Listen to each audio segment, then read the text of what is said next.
Hello guys, what is up? My name is Dylan. Welcome to the Popcorn Podcast. Welcome back if you've been watching, listening recently. Hope everyone's had a splendid day. This is episode number 15, in which we are going to be talking about the latest entry into the Hunger Games saga, the Ballad of Songbirds and Snakes. I'm in a very excited and giddy mood. Why am I in a very excited and giddy mood? We have a brand new guest. Hello, Mrs. Brand New Guest. Would you like to introduce yourself? I'm Clara. Hello, everybody. Hi, Clara. I'm a artist, animator, and maths teacher, and I'm Dylan's girlfriend. And then to the left, we have a man who needs no introduction. I am Panwa. I'm Dylan's boyfriend. It's good to have you back, man. Yeah. You've not been on the episode for approximately one, but it's always a welcome sight. But yes, welcome Panwa and welcome Clara. First time on the podcast. Some of you might already know if you follow me on social media, but Clara is the wonderful creative mind behind many of the episodes artwork so far, which you can check out over on social media at the Popcorn Podcast. So just to sort of kick things off for the both of you, what do we think about the Hunger Games in general? Are you guys fans of the films? Did you read the books? Clara, since you're the new guest, why don't you kick this one off? So I've read all the books, other than actually the Ballad of Songbirds and Snakes. Watched all the films when they came out in the cinema. Actually went for my birthday when I was like 12. Aww, cute. But yeah, no, I was a massive fan of the first film, first book. Then I thought they sort of trailed off towards the end. The second book was fine. I didn't particularly like the last two books. I hated the last two films. Yeah. Wow. Interesting.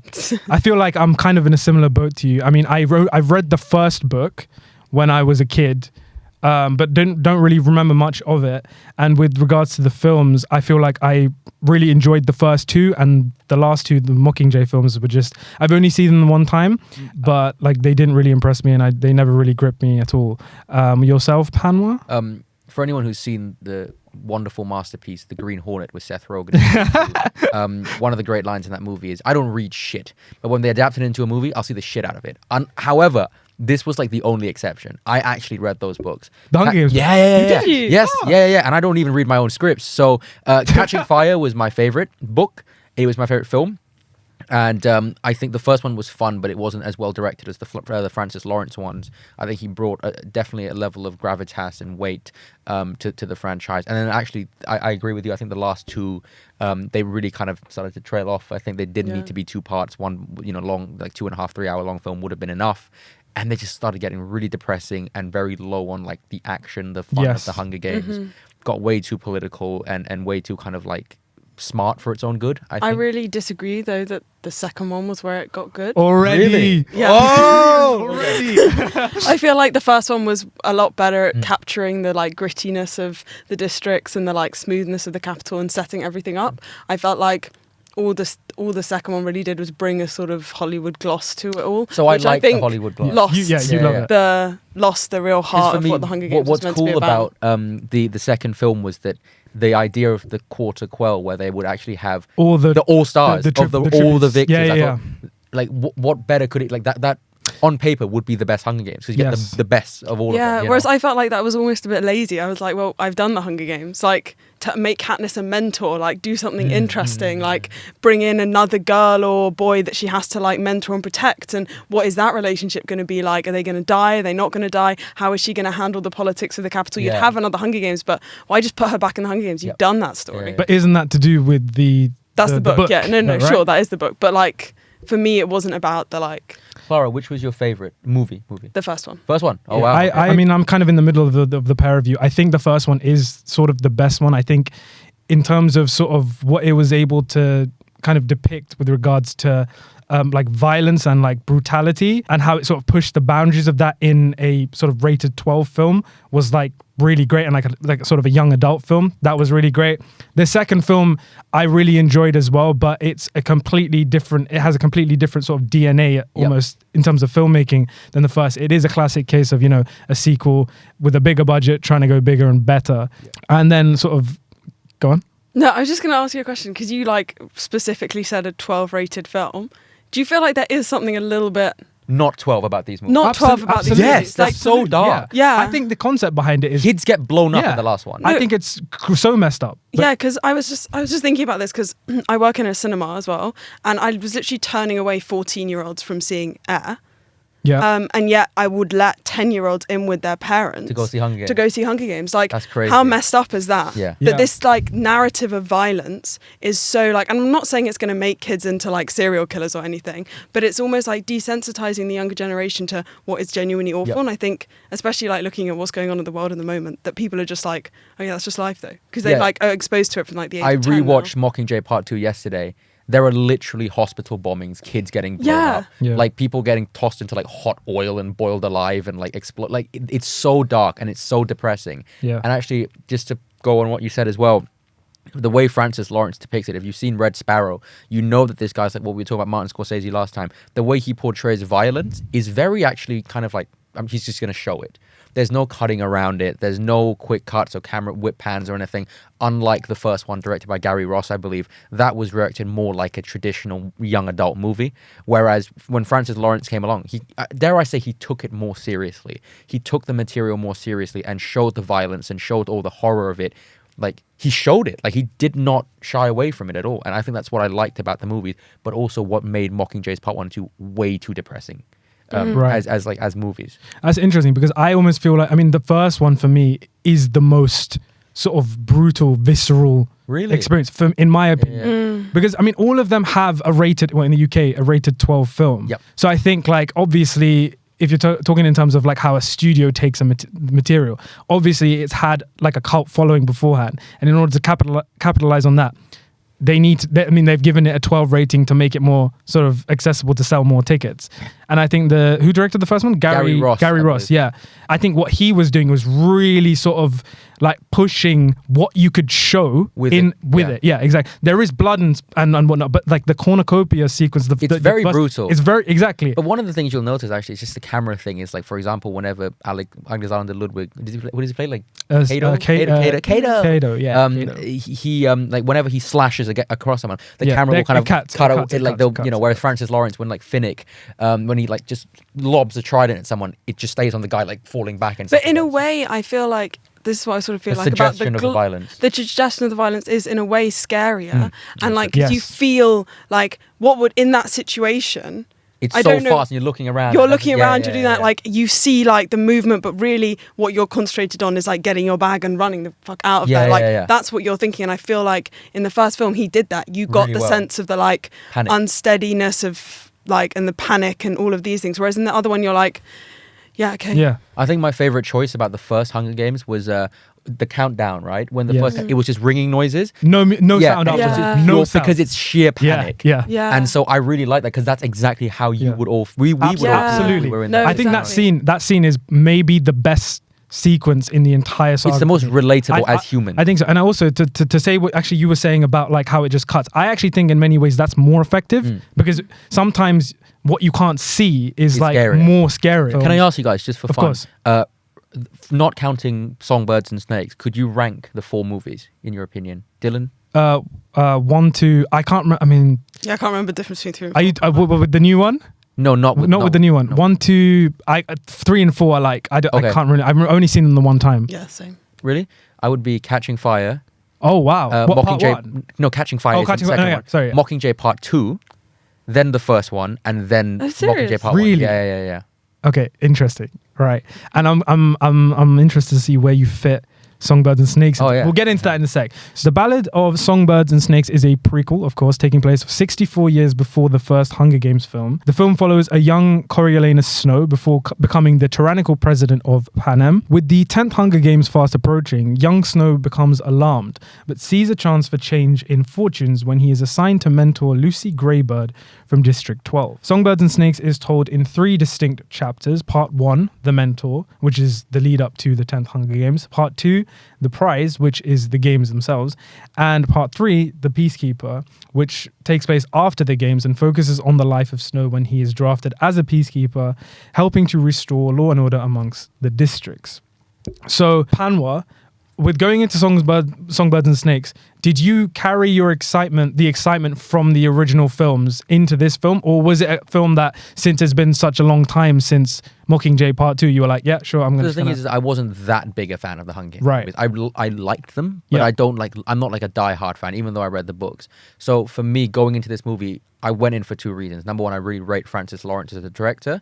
And number two is, there is, something quite psychologically interesting where, just as the audience love watching Hunger Games, in the movies, they love seeing people hack and slash each other to bits.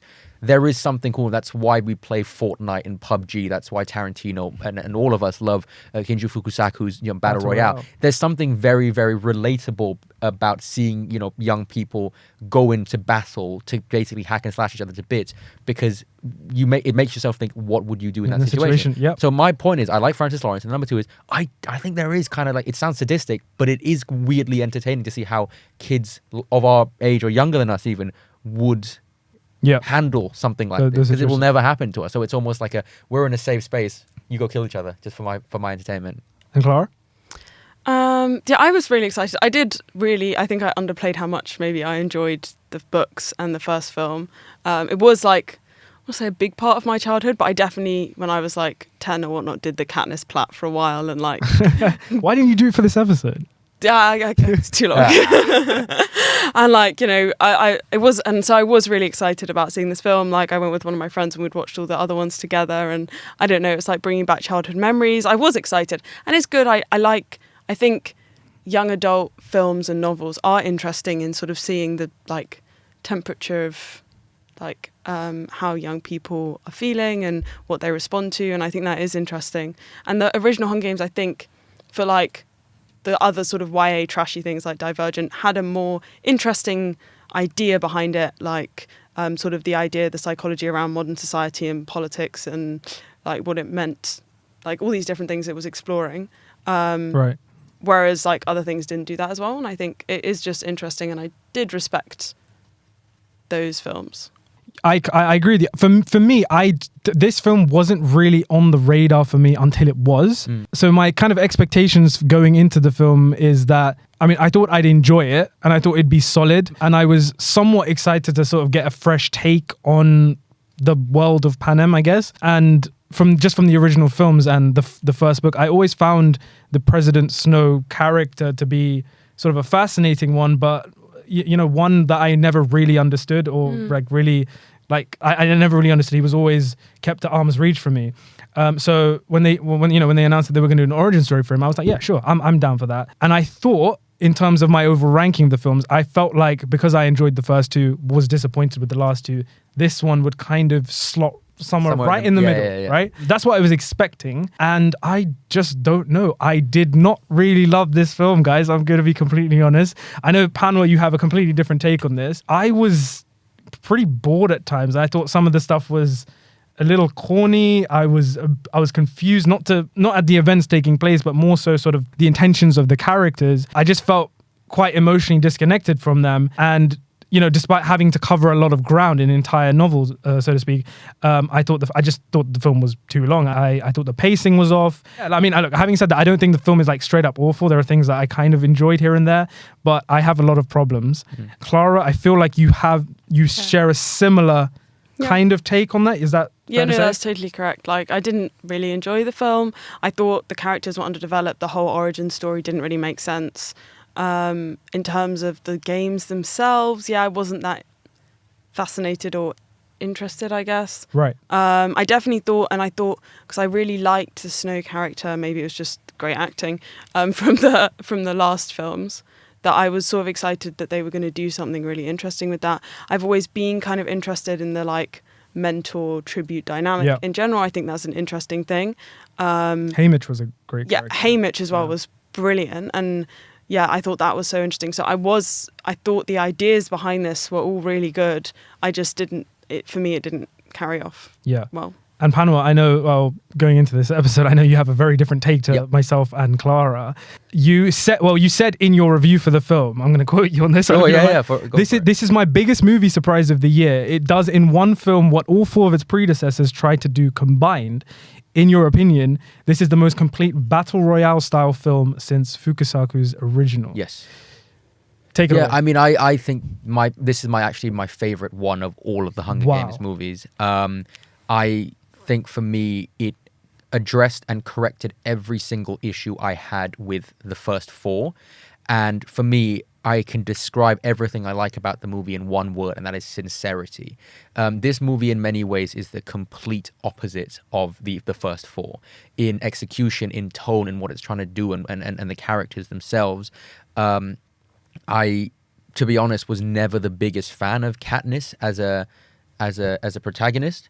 I thought that Peter, as a character, is the male equivalent of how almost every woman dislikes the female love interest in a normal film. But Peter has 2 purposes in the movie.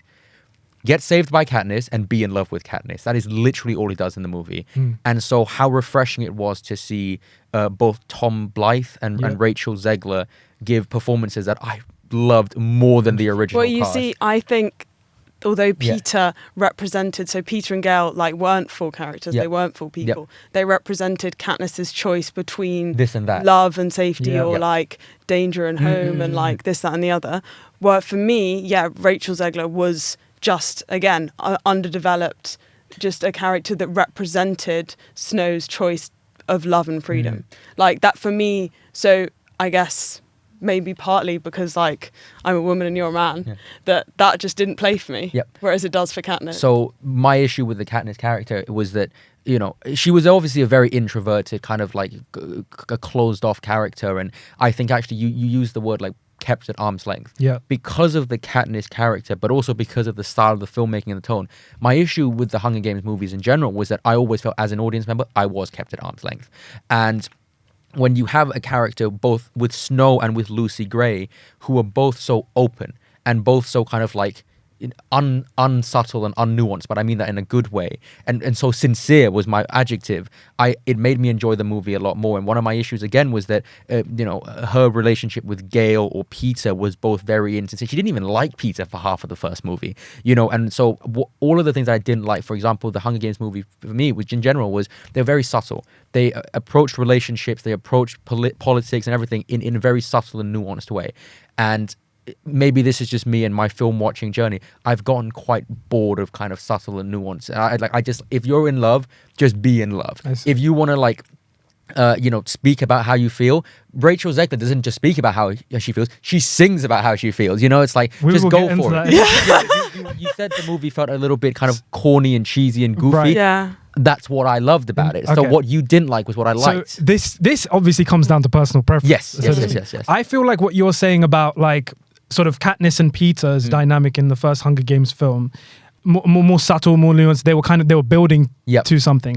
I feel like this film is instant chemistry for me. But I feel like that's because this is, I don't know, I don't really know how the book work because I haven't read the book, but they have essentially got the entire relationship arc between Snow and Lucy Greybird in this one film, in this one story. So they have to rush it. They have to wear their heart on their sleeve and exactly say it how it is. Whereas the Hunger Games, Catching Fire, Mockingjay, you can see the arc of Katniss and Peter's and even Gale's, the trajectory of that. I feel like one of the issues I had with this film was they're split into, so to speak, 3 distinct chapters, the Mentor, the Prize, and the Peacekeeper. And apparently it's structured in a similar style in the book, but I just don't think it works as well in the film because it felt to me like it was 2 parts and not 3 parts. The first part and the second part were kind of this mesh of, it's just a blob of things. And the third part is a completely different film. Is a completely different film. Different time, different location, different stakes. So I feel like in this entire thing, I didn't really know what it was. It was 2 different things. And I wasn't a fan of the structure. I think it was almost like a cheap way to just say, here's the 3-act structure. Remember, we're a film kind of thing. So my response to what you were saying would actually be, well, the first thing I would actually say is just about the protagonist, just quickly. As I said, Katniss was very closed off. And I think the filmmaking reflects that? Reflects that, yes, thank you. with the character of Lucy Gray and also Coriolanus Snow, they both felt more open. The best way to describe it is Lucy Gray felt like she actually wanted to be a character in the movie, whereas Katniss was sulking for all four of them, and she was just like, oh. But I feel like Lucy Gray wasn't a character. Yeah, like, okay, all she did was sing and dance and smile and say sassy things to Snow. She was this, like, image of freedom and, like, love and, like, sex. Yeah. And that was all she was. And I didn't understand why she liked him. I felt I very didn't disconnected from the understand. character Yeah, as well. I didn't see their chemistry at all. She was just this symbol for him. That would have never lasted. Like, at least Katniss had, like, I'm not saying that Peter and Gale were fully fledged out characters. I'm not going to say that. But at least she had meaningful moments with both those characters. I see. At least they understood different parts of her. I think the Katniss Snow relationship was more like a you help me, I help you. Katniss, the Lucy Gray Snow was like you help me, I help you, and that kind of obviously blossomed into something later on. But I will say as well is like if you tell me that they're in love, like I bought the performances, I thought they were very good. I bought the chemistry. Like I think the performances are really good. Like Rachel Zegler. I mean, she's obviously had a lot of controversy recently. I think she's just magnetic. I think she's great. She's so good. Yeah, like West Side Story, terrific. I think she's a great performer. She's got a great voice, and the character. She's definitely had. Sort of, you can see that she's kind of been able to play around with that a bit more. She has a southern twang, and like she's able to do all these different things musically. But I agree with you in the sense, like I didn't think that she was like a real character. Rachel Zegler actually beautifully and quite interestingly put it that Katniss is a survivor who needs to become a performer, and then whereas Lucy Gray is a performer who needs to become a survivor. I think that's a Katniss. really good way By the end of the story, she's done that. She's made that. With this film and this story, specifically how Lucy Gray is in the Hunger Games, aside from the few sort of she did the one accidental kill and whatnot, and eventually she wins the games because Snow helps her. Yep. But that sort of transition from performer to survivor or being able to learn how to survive, I didn't really feel that fulfilled that much. So going off of, sorry, please. I didn't feel development for her. Yeah. Definitely. She was sort of came in one tone, this performer, this like, again, being, I would call it sassy, not like rebellious, because I didn't feel rebellion from her. It didn't feel danger from her. I didn't feel that struggle. I know that was technically a struggle, but I didn't feel it. I was almost a little disappointed because her introduction in the film, she like put the snake in someone's back. She put the snake in someone's back. So I thought, right, there's a real kind of like rebel here. Yeah. But then like she gets into the arena, and then obviously anyone would be terrified in that situation. It's like, it makes sense, I guess. But I don't know, she was just kind of quivering the entire time and didn't really act. I want to talk about the Hunger Games themselves. Sure, yeah. I was really kind of disappointed. I get the point of this film isn't really to do with the Hunger Games. It's more so this story for Snow. But the Hunger Games segment, this part 2 of it, I just felt was so underwhelming. I feel like the perspective we're looking at the events of this film is an interesting perspective to see it from. Looking at people, look at people. Looking at people, look at people. Yep. And I think that is like the perspective here is a double-edged sword. Like, it's interesting, but because you're looking at people, look at people, you never feel the life or death stakes in the arena. I have to, in order for me to care about someone in the arena, I have to go through another person as well. Care about them through that person. Exactly, care about them through the person. And like, it was set up as all, the students of the Capitol, they're going to be mentors. But why do I care if their tribute lives or dies? Why are they doing it? What do they lose? They don't lose like that much. They lose the Plinth prize. Exactly, right? That was my least favorite thing about the movie. What is a Plinth prize? Who is Plinth? Who cares? Why do I care about them? I don't particularly like any of them. So who exactly am I rooting for? Right. I never felt the life or death stakes. I never felt the kill or be killed nature of the games.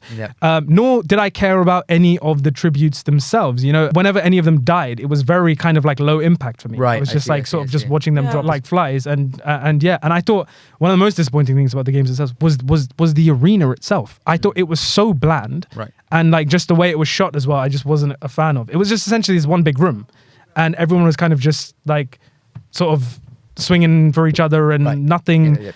And I understand this isn't about the Hunger Games, but I don't know. I still wish that there was. Yeah. So I both agree and disagree. Okay. The reason I didn't mind it was number one because, like I said, it's we're seeing, when by the time we get to the original 4 movies, everything is established. So Panem is established, the capital is established, and so it feels cold. It keeps you at arm's length.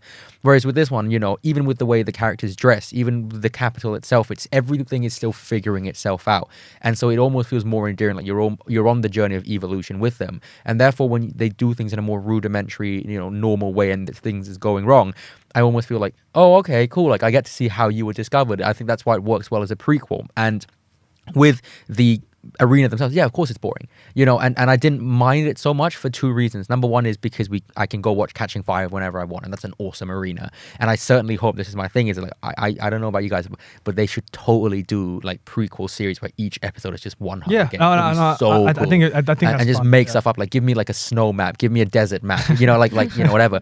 But my thing is, the reason I enjoyed the actual games itself was when you have, in the first movie and the second movie, it's so advanced that you can just like, when in doubt, okay, tidal wave, when in doubt, dog gorilla things, Whereas with this one, it forces the characters themselves, and it forces actually the filmmakers and the writers to be a little bit more creative about the takedown. Interesting. But you see, I feel like I don't have a problem with the arena not being complicated. I just don't think the filmmakers capitalized on it. I don't think the script capitalized on it. Like you said, I didn't care about any of the tributes. They're probably, like, if I think about the word, interesting people with backstories and families and relationships and all this. Did I find out anything about that? So they were portrayed as cannon fodder. Yeah, literally. That was all they were. Yeah. And even like when she was going into like the tunnels and underground and whatnot, that was shot very like, here's a tunnel.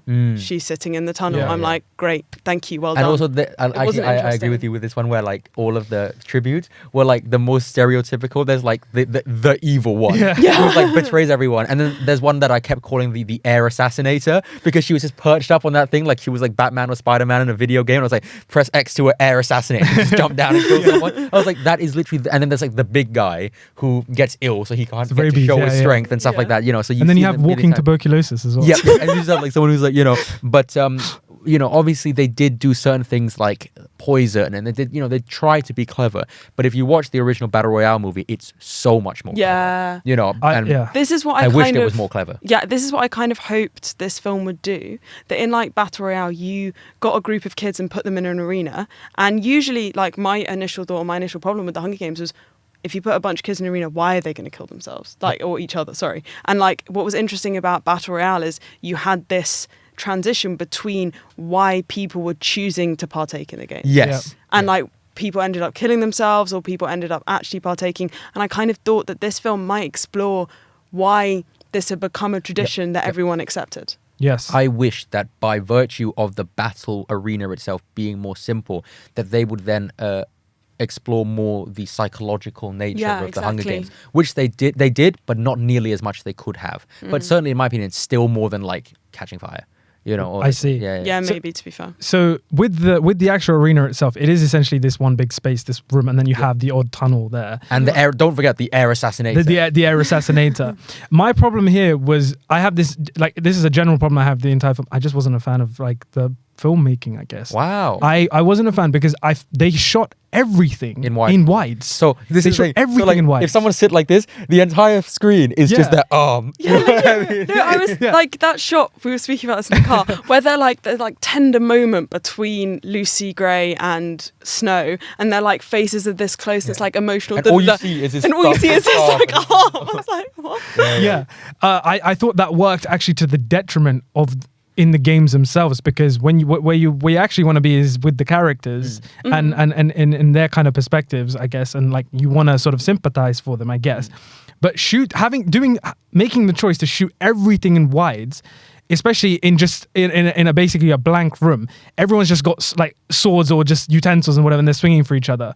What it actually does is it exposes kind of how stagey everything is. Yeah. And I think that could be interesting, because at the end of the day, these are kids and they don't really know how to fight. Yeah. So they would be swinging like silly ways and whatever, but just everything was just this one sort of monotonous kind of thing. Yeah. And I was like so underwhelmed. Just was not a fan of that. Yeah. I just wanted to touch on the structure of the film, and I know you guys weren't big fans of the way it was structured and Yep. 3 acts and everything. I said to Dylan this earlier. It literally follows the same structure as Casino Royale, which is one of the, in my opinion, the most kind of unexpectedly wonderful film structures of all time, wherein you have the first act, which is really just about the male protagonist, and he's kind of figuring himself out, and you see who he is and see how he solves problems and da. Second act is the poker game, right? It's him meeting Vesper and them forming a relationship, and it's the poker game. And then the third act, you're like, hang on, the poker game's done. He already got his nuts whipped. Like, this is it. Mads Mikkelsen is dead. Why is there still 20 minutes left, 30 minutes left? And then it really becomes kind of like this tragic love story, this heartbreaking love story. And that's literally what Songbirds and Snakes is. It's Snow, and then it's the Hunger Games with Rachel Zegler, and then it's the end bit where like they break each other's hearts and they betray each other. And it worked in Casino Royale for me, and I'll tell you, it worked again for me in Songbirds and Snakes. Except for I don't think that was intentional though. I feel like they like I said before, I feel like the chapters thing was almost like this lazy kind of just like, oh, here's chapter 1, here's chapter 2. Remember, we're still a film. Remember, this is our attempt at sort of pacing. Right. Whereas like Casino Royale is legitimately a good film, and you're invested in the characters and the action and what's going on. If Casino Royale were to end where Mads Mikkelsen dies, you would ask the question, what the hell is what happens with Bond and Vesper? Yeah. But they answer that in the film. Yep. That is the film. So but I'll give you my last major positive about the film, which I'm sure you guys disagree with, but it's I think maybe it's a personal reason that I find the character of Lucy Gray more interesting than I found Katniss, and I found the character of Snow more interesting than all of the male protagonists. I think Snow is a more interesting character in the original Hunger Games, and maybe it's a personal thing because I think you talked about how Lucy Gray was this kind of, she's not really a character, she's more of like this idea. She's so elusive, she's so mysterious and and that's kind of why I liked the character. I liked that she was kind of like not at arm's length, like she was a very open and extroverted person, and yet there was still so much her that you didn't understand, and I think in a way like this is a weird personal thing, but I think the healthiest relationships are the ones where we've entered Panwa monologue. I think the healthiest relationships are the ones where the man and the woman, or the woman, man and woman, whatever, where they accept that they will never truly understand and know everything about each other. Interesting. And therefore, I think with the character of Lucy Gray, it was like, with Katniss, like I knew who that character was within 5 minutes. Like she's just a very helpful, kind person, but she doesn't like people or whatever. And then with Lucy Gray, I was like, I always wanted to find out more, but I always also made peace with not knowing. And then I think, and that was the same with Vesper. Vesper was always someone who kept people at arm's length. She was so charismatic and so kind of like cool, but also, and so vulnerable as well, but also someone who was like, you're never going to fully know me. Same with Bond and same with Snow. These are people who are extremely logical, extremely objective. They work in a certain way. They definitely have a superiority complex. And they definitely have many, many kind of like masculinity kind of complexes, and both positive and negative. And I don't want to say I relate to that because I sound like a bloody sociopath, but there is something that I think is very, very interesting and magnetic about these kinds of characters. And when you put them together, which is like, the mysterious girl who is always at arm's length, and this guy who will find out everything and do everything, you put them together, I think that makes for a dynamic that I, as an audience and as a person, absolutely love. And that's why I think is ultimately the core of why I love this movie more than most people. It's just that the back and forth 50-50 between this kind of person and that kind of person. I actually kind of agree with some of the things you said. You've actually kind of made me think a little about the character. I also think like the way we're seeing Katniss is the main character. Lucy Gray is kind of not really the main character. I would say Snow is the main character. Snow is the main character, exactly. Yeah. So in a way, what you're saying is the fact that she is actually, we don't really know everything about her, is seeing it from part of the charm of the character. But it's also seeing it from Snow's perspective. And then it's supposed to fuel sort of his anxiety and paranoia, how he sort of eventually turns evil. I want to ask about that actually. Actually, go on. No, it's fine. Also, the thing I was going to say earlier about the whole like Snow going crazy thing. No, wait, I'll come back to this because I actually want to say something about this. Sorry. First podcast. Shut up, man. Cut this all out. I don't care. No, I was just going to say about that whole like Lucy Gray thing. I find it more alienating having a character. I'm not saying that she's not mysterious or whatnot. There's nothing relatable about her. Like, what I'm thinking is, why has she become like that? What is she struggling against? What is this? What is that like? And it's not a mystery to me because I just know she's been underdeveloped. Like, it's not that I'm thinking I'm not saying she's a bad performer. It's just in how she's written. There's nothing there that I'm seeing that I'm like, oh, but there's something there that's mysterious that I want to find out more about, or that you're giving me inklings of. It's purely that you are written In that way to be that symbol for Snow. Can I ask you a question then? So I think that there are ultimately kind of weirdly two kinds of characters. There's Captain America and there's Iron Man. Iron Man is a character who starts the story one way, and by the end of the movie he ends it. By the end of the story he ends a different way, like Snow. Yep. But I think that Rachel Zegler is a Captain America character. So if you watch Chris Evans Captain America in the first Avenger, his first movie up until Endgame, he's the same guy. But you can it's be not consistent. about how he grows. It's about how he changes the people around him. Sure, right? but you can be consistent and still be interesting. Okay. You can be a consistent character and still have something that drives you, or still have a narrative in some way. It doesn't mean you have to have some massive character arc. And in fact, it would be slightly weird if she did, because it's Snow's arc. It's through Snow's eyes that we're watching this. It's just more that I don't. Yeah, I felt alienated by her, and I feel like she fits into this like pixie dream girl narrative that is so often just played out in so many films that I'm tired of seeing, and I just felt like it was lazy. I think my problem with Lucy Greybird, Rachel Zegler's character, is more so I needed her to show me why Snow lost his mind, and in order for that to happen, I needed to buy into their relationship and their romance, and I just didn't. Okay, I just didn't. I didn't think that there was enough development in their relationship. They had sexual chemistry and they looked nice together and whatever, but aside from like just the they were like, oh yeah, let's go shoot one scene in a lake and be like, look we're good together, and then like the in the next 10 minutes they're like he turns. He basically turns. It just did not work for me. None of us read the books, right? You guys? No. Apparently, there's a big thing in the books. I watched an ending explain video, which I never do, but I did for this one. They said something really interesting, which was because of the books, it's like from his inner monologue, right? So one of the reasons that he genuinely was thinking, okay, do I kind of leave her and then go back and I dispose of the gun, was apparently because obviously, like as we said, he has obviously a massive superiority complex, and apparently in the books he was basically saying, I could clear my name and I could go back. And I think that by virtue of me being back in the capital and working with them, the world would be a better place if I'm in a position of power, because I genuinely think I can do actual things.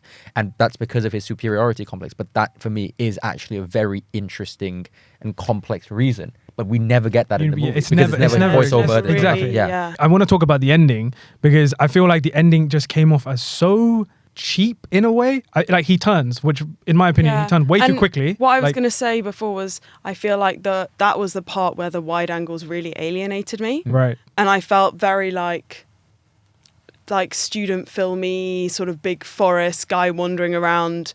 It should have been about it should have been about his internal monologue, and it wasn't. No, exactly. And I feel like I still don't get. I mean, obviously he's got a lot of years to become Donald Sutherland.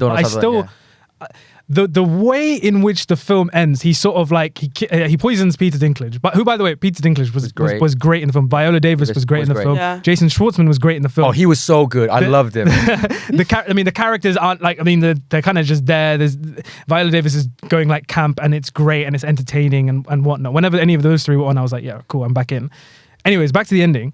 He kills Peter Dinklage and he kind of just walks out into the Capitol main square, and then the film kind of ends, and then you hear Donald Sutherland's voice say like, what's the famous quote? Like, we love most that hurt us. Exactly, that quote, right? And I'm like, why did you do that? It's like they were like, oh, did you know this is a villain? Like, for all those who didn't know that this is a President Snow origin story, there you go. Like, I don't know, man. It just came off as really cheap, and then the credits hit, and I was just like. Right.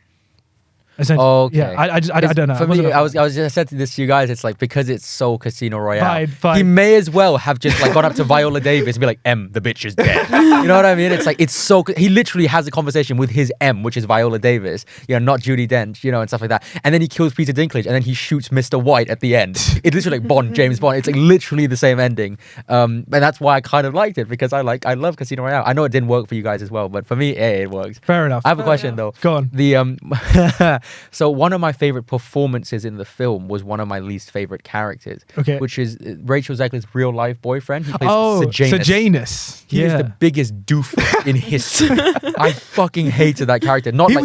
I loved the performance because he really made me buy into the fact that this guy is just the biggest idiot nepo baby of all time. Right. But I was laughing at him the whole time. He's like, I want to make a difference. Watch me make a difference. But he did not know how to play the game, right? And he was just being a complete buffoon with every move. And so when he died, he was like, Mom. I was like, it's so Panwa of you to just be in the cinema just laughing at that one character. Whilst all of this other shit is going to shit. And then you're just like, ha. I just thought he was... What did you guys think of that character? I don't know. I mean, like... I thought he was one of the more interesting characters, actually.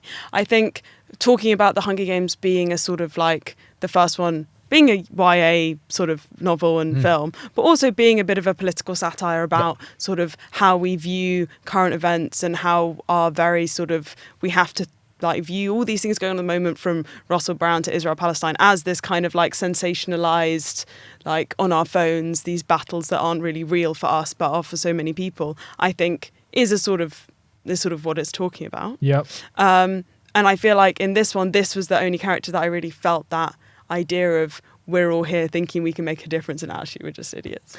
100% agree. And I think that's quite interesting. The Sejanus character is literally the Hunger Games equivalent of that one guy who like films himself at like rallies and protests and then just goes home and does nothing and like puts hashtags. That's Sejanus, and that's why I loved when he eventually got died. I was like, you insincere. I mean, to be fair, he did try. He did try. And then his friend stupidly snaked him out. Yeah.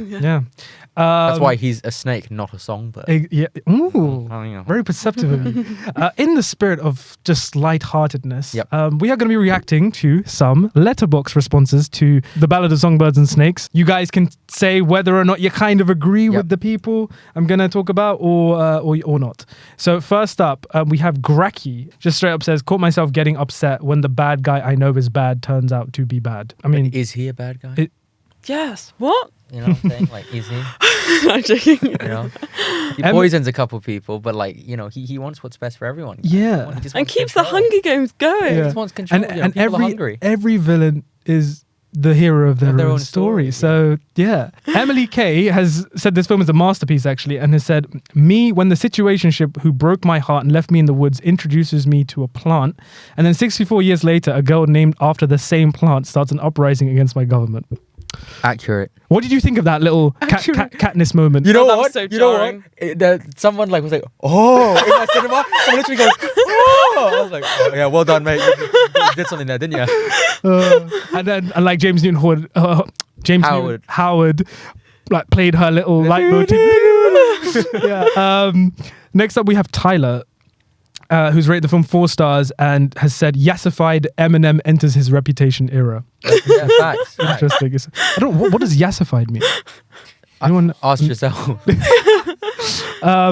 Young Sailor has said, if I hear that girl sing one more song, that's it. I can't lie. I think Rachel Zegler has a beautiful voice. But she sings too much. I think she's brilliant. Sorry.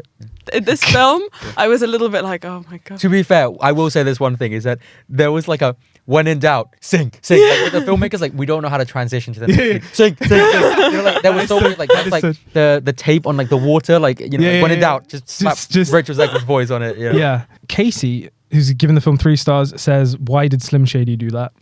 Standard Eminem. Look that much like Eminem. He doesn't. He's just blonde and he has a blonde and bold. Yeah. Moggs has given this 5 stars and says, teenagers in their 20s, we are so back. Okay. Do you want to go into an arena, Mark? Great Marks. I'll be the game maker. I'll set some like gorilla dogs on you if you want. No. Like, she's saying how they're using like 20-year-old actors to play children. Like they do that all the time. Why you have to go into Moggs like that? No, because I thought Mark was like saying like, you know, something else. Sorry, Mark. No. Sorry, Mark. But it's so true as well. Yeah. All But it's like the Euphoria problem. Yeah, I forget that Euphoria, Rachel Zegler Sex is like Education, our age. all of these. Yeah, literally.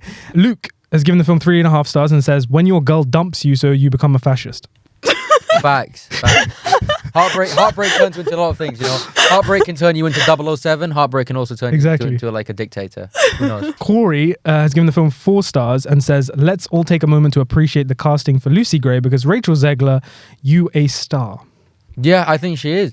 I think if you take out all of like the, you know, the outside, like, you know, she needs to get a PR person, sure. Like, you know, we all say dumb things. I mean, but like It's the entire podcast. Yeah, the entire podcast. But like as an actual performer, I think she's great. like she is like a movie star in my opinion. Yeah. She's Yeah. like someone from like she reminds me of like, you know, this is very high praise, but like, you know, the old school like Audrey Hepburn, Grace Kelly, like even Marie Saint, like, you know, those Hitchcock people, like she would fit into like an Alfred Hitchcock movie Yeah. or a Billy Wilder movie. She's an old school movie star. Yeah. I think she's great. Mm. Don't get me wrong. However, I do think there is a little bit something about her that is very theater. She plays it big. Of course she plays. Yeah, she's No, but a like performer. very theater, as if that would be something I'd see in a sort of In a play. maybe it's just to do with the fact that I've only seen her in West Side Story and Where Hunger she Games, where she sings. sings in both of them. Yeah. And is this kind of No, like, but she's good in Shazam. Have you seen Shazam? yeah. She's no. good in that one as well. She's really is good. I think she she's is a But fantastic maybe actor. also partly it's because I haven't really seen her play roles that are super different from each other. Yeah. She's like the love interest. I think in West Side Story, I love, you know, Maria, and I think that's a fleshed out character. Maria. But maybe it's because, I haven't seen her play anything that isn't that kind of woman. I'll say this: like, I would love to direct her in a movie. I think I would want to work with her in a movie. I think she'd be a Rachel, if you're watching. Yes, Rachel. I'm not bad. Not that bad. Regal gives the film 5 stars and says the soundtrack will haunt my dreams. Sure. Is it? Sure. Cool. Sure. Well Yeah. done. The biggest song she sings is the one that Katniss sang like, Yeah. 8 years ago. Like, Yeah. The Hanging Tree. yeah. Yeah. And they play that like 3 times. To be fair, the first time they did, I was like, oh, that's nice. Yeah, and yeah. then afterwards, I was like, Yeah, okay, exactly. again. Again? Exactly. Yeah. Like what you said, when in doubt, just play music. Yeah. Yes. The last one we have here is from Casey Cowsley, Okay. who's given the film 2 stars and said, Oh, no. if I had a nickel for every time Peter Dinklage played a tortured addict who had a nemesis named Snow, I'd have 2 nickels. Who's the other Snow? Jon Snow, but he's not his he's not nemesis. nemesis. Yeah. Oh, gosh. And I think on that note, we'll leave it there. Thank you guys for joining me on this discussion of the Hunger Games, Yeah, I the think we Ballad need of to stop it Songbirds and there. Snow. I think we need to stop it there because I think we're all quite hungry. Ha ha ha. You just ruined my entire ending monologue. Thank you guys so much for coming and talking. I'm not going to say the entire film title's name again. Thank you for joining me on this episode. Thank you guys for watching, listening. Let us know what you thought about the film, whether you enjoyed it, whether you didn't enjoy it. And I will catch you very soon in the next episode of the Popcorn Podcast. Cheers.